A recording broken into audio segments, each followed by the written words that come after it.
Ya Allah, suami nggak tahu diri. Istri udah capek-capek kerja, suami malah enak-enakan tidur di ruang tamu. Mana kotor banget lagi. Pi, bangun. Dalam hitungan ketiga, kalau papi nggak bangun, mami siram ke air. Tuh, apa sih ini? Papi yang papaan, istri udah capek-capek kerja, kamu malah seenaknya buat kotorin rumah. Mana kewajiban kamu sebagai kepala keluarga? Apa sih, baru pulang marah-marah aja? Kamu yang papaan, istri udah capek banting tulang, kamu malah seenaknya di rumah. Kamu ini minimal kalau nggak kerja, nggak usah nyusahin. Loh, jadi selama ini aku nyusahin? Siapa yang minta nikah duluan? Kamu kan? Aku kira setelah nikah kamu bakal berubah, ternyata sama aja, sama pecundang. Kak Guna! Selamat pagi murid-murid. Pagi, Bu. Saya akan absen menurut nomor urut ya. Baik, Bu. Absen 3, Hadir, Bu. 5, Hadir, Bu. 10, Hadir, Bu. 17, Hadir, Bu. 21, Hadir, Bu. 30. Hadir, Bu. Kamu kenapa sih ngelamun terus? Nggak apa-apa kok, nggak ada apa-apa. Suruh ngerjakan apa ya? Nih, suruh ngerjain tugas halaman 34 sampai 35. Makanya jangan ngelamun terus. Papi itu udah usaha. Tapi belum ada panggilan aja. Mengkosong. Emang kalau kamu maunya gimana? Lakuin kewajiban kamu sebagai kepala keluarga. Emang kamu udah jadi ibu yang benar? Terus, siapa yang ngurusin saya di rumah? Emang kamu tahu kondisi rumah ini? Udah lah, mami capek dong papi. Oh, capek. Jadi, mami nganggap papi beban. Ceraikan aja papi. Atau papi akan gugat cerai. Mami papi mau cerai.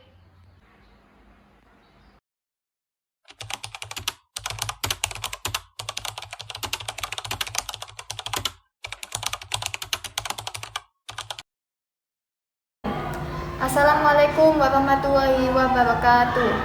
Pada hari ini, Selasa, tanggal 20 November 2023, sidang perkara perdata nomor sekian Pengadilan Agama Manukan Kulon akan segera dimulai. Majelis hakim akan memasuki ruang sidang. Hadirin dimohon berdiri. Hadirin dipersilakan duduk kembali. Selama proses persidangan, diharapkan para hadirin untuk tetap tenang. Assalamualaikum warahmatullahi wabarakatuh. Sidang hari ini pada tanggal 20 September 2022, perkara perdata dengan perkara gugatan hak asuh anak antara Saudara Baradiksa selaku penggugat melawan Saudari Lydia Pranita selaku tergugat dinyatakan dibuka untuk umum. Saudara kuasa hukum penggugat dan saudari kuasa hukum tergugat dari laporan mediasi yang majelis hakim terima, ternyata dari proses mediasi tidak dapat dicapai kesepakatan antara penggugat dan tergugat. Oleh karena itu, sidang akan dilanjutkan dengan acara pembacaan gugatan. Saudara kuasa hukum penggugat, apakah saudara sudah siap dengan gugatan saudara? Siap, Yang Mulia. Baik, Yang Mulia, sebelum itu izinkan saya menyerahkan surat salinan gugatan kepada majelis hakim dan kuasa hukum tergugat.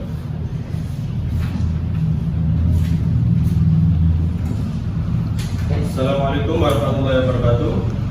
Saya di sini sebagai kuasa hukum penggugat akan membacakan surat gugatan hak asuh anak. Adapun gugatannya yaitu,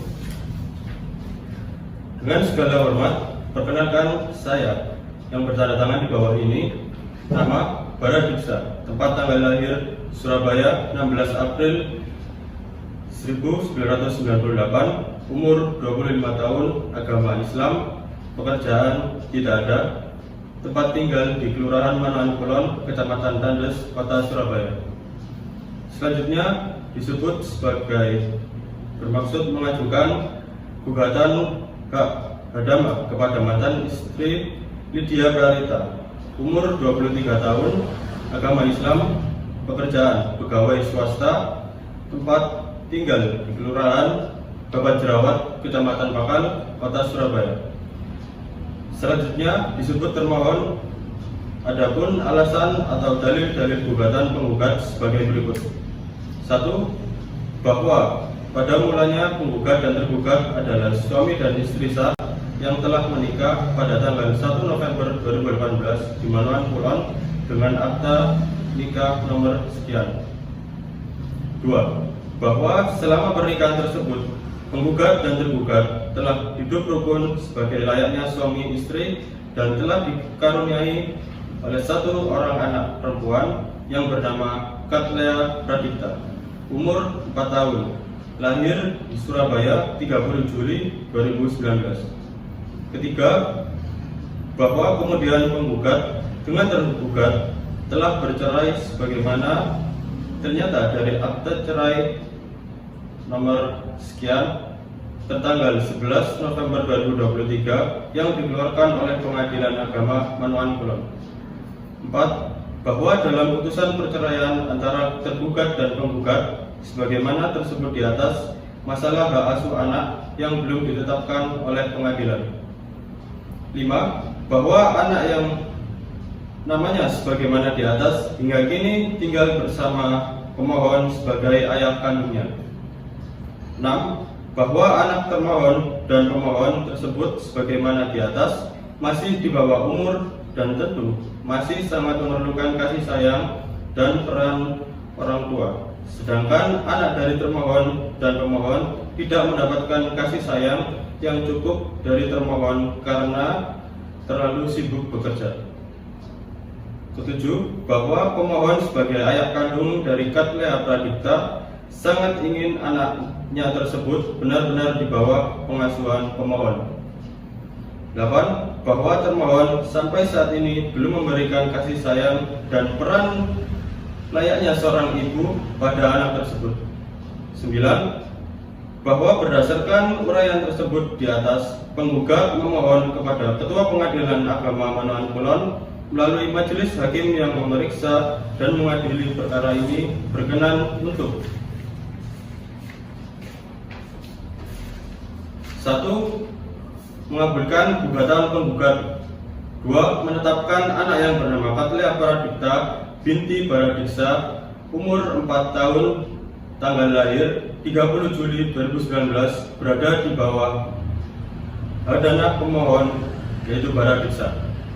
3. Menetapkan biaya perkara sesuai dengan peraturan perundang-undangan yang berlaku.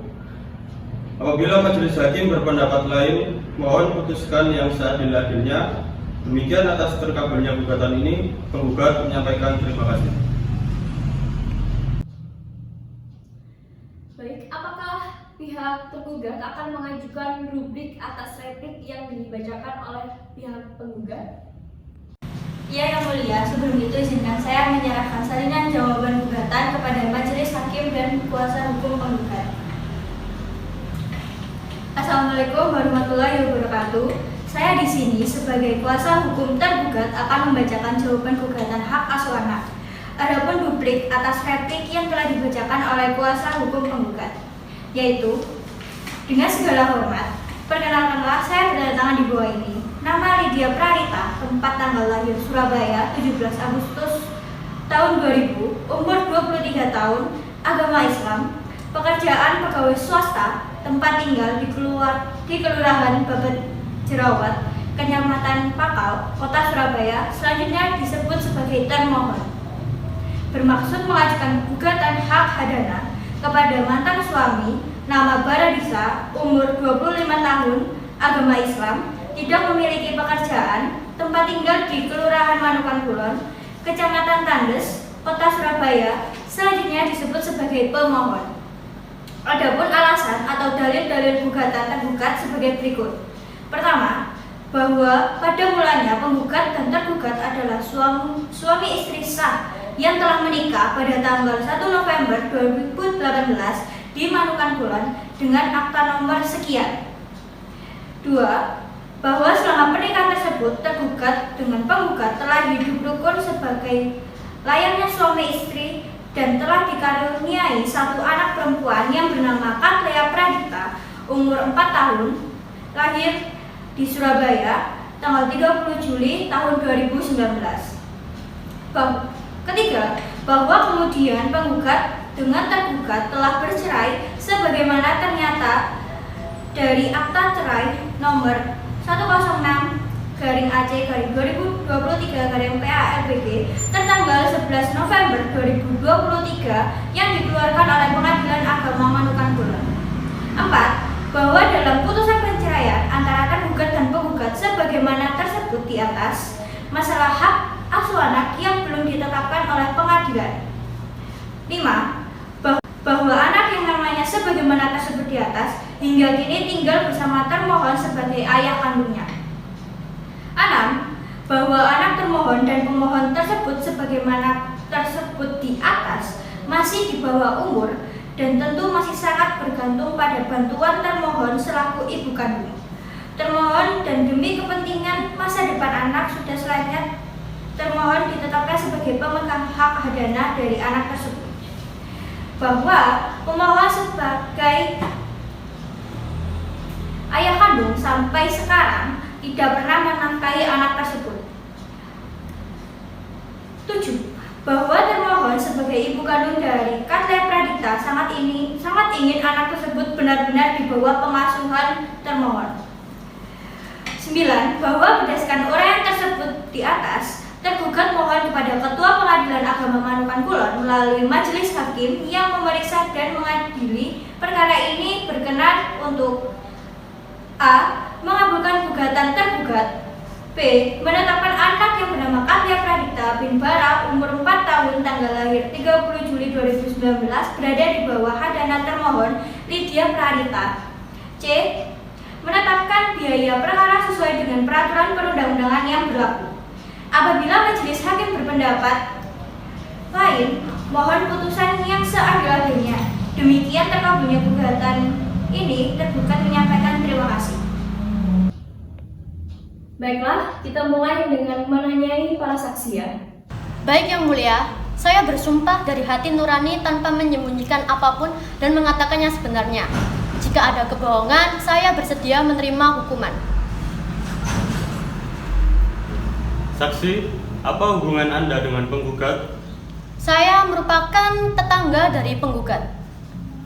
Lalu, bagaimanakah keseharian penggugat?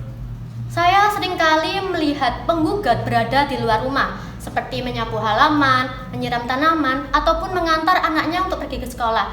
Saya rasa penggugat tidak memiliki pekerjaan yang tetap. Baik Yang Mulia, saya bersumpah dari hati nurani tanpa menyembunyikan apapun dan mengatakan yang sebenarnya. Jika ada kebohongan, saya bersedia menerima hukuman. Apa hubungan Anda dengan tergugat? Saya satpam di komplek rumah tergugat. Lalu bagaimana dengan keseharian tergugat?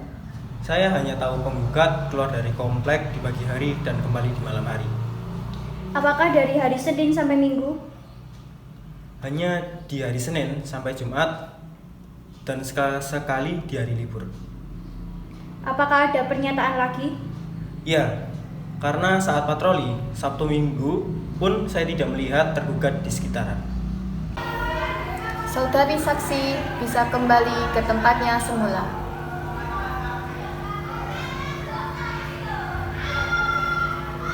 Cukup sekian untuk sesi pernyataan dari kedua belah pihak. Kita istirahat sejenak untuk makan siang.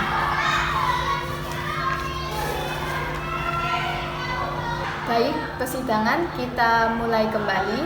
Dimohon untuk semua hadirin persidangan agar tetap tenang. Baiklah, dari semua pernyataan yang sudah disampaikan dan juga kesaksian dari para saksi, dapat dilihat bahwa tergugat sibuk dengan pekerjaannya sehingga tidak memungkinkan dapat memenuhi kebutuhan sang anak untuk memberikan perhatian dan kasih sayang layaknya seorang ibu. Yang Mulia, izin berbicara. Dalam putusan Mahkamah Agung nomor 102K/SIP/1973 dikatakan bahwa dalam penentu pemberian hak asuh anak dalam perceraian haruslah mengutamakan ibu kandung. Hal ini ditetapkan dengan melihat kepentingan anak yang membutuhkan sosok ibu. di mana dalam hal ini anak kandung dari penggugat dan tergugat masih sangat membutuhkan sosok ibu di dalam kehidupannya. Selain itu, saya ingin hak asuh anak jatuh ke tangan klien saya karena klien saya mempunyai finansial yang mendukung untuk mengurus dan menafkahi anaknya. Apabila klien saya sedang bekerja atau ada kesibukan lain, masih ada orang tua dari klien yang membantu untuk merawat dan mengurus anak. Lagi pula, jika hak asuh anak diberikan pada penggugat, bagaimana cara kebutuhan anak tersebut terpenuhi? Jadi, saya mohon pertimbangan yang mulia berdasarkan pernyataan dan fakta-fakta yang ada untuk memberikan hak asuh anak kepada klien saya, yaitu Lydia Pradita. Terima kasih. Yang mulia, izin berbicara. Menurut pasal 41A UU Perkawinan yang berbunyi baik ibu atau bapak tetap berkewajiban memelihara dan mendidik anak-anaknya semata-mata berdasarkan kepentingan anak. Bila mana ada perselisihan mengenai pengasuhan anak-anak, pengadilan memberi keputusannya.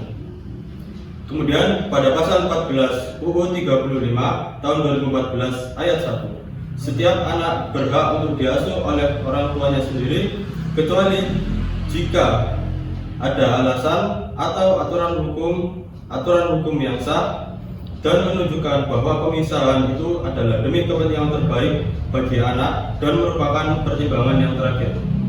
Saya ingin hak asuh anak jatuh ke tangan klien saya karena klien saya sekalipun tidak mempunyai finansial yang mendukung untuk mengurus dan menafkahi anaknya, klien saya lebih memiliki banyak waktu untuk anaknya.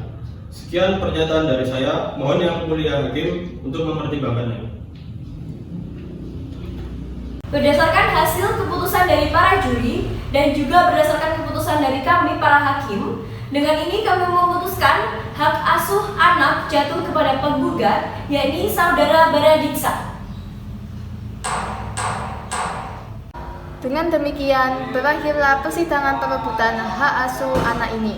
Dengan keputusan final dimenangkan oleh tergugat saudara Baradiksa. Para hadirin bisa meninggalkan ruang persidangan.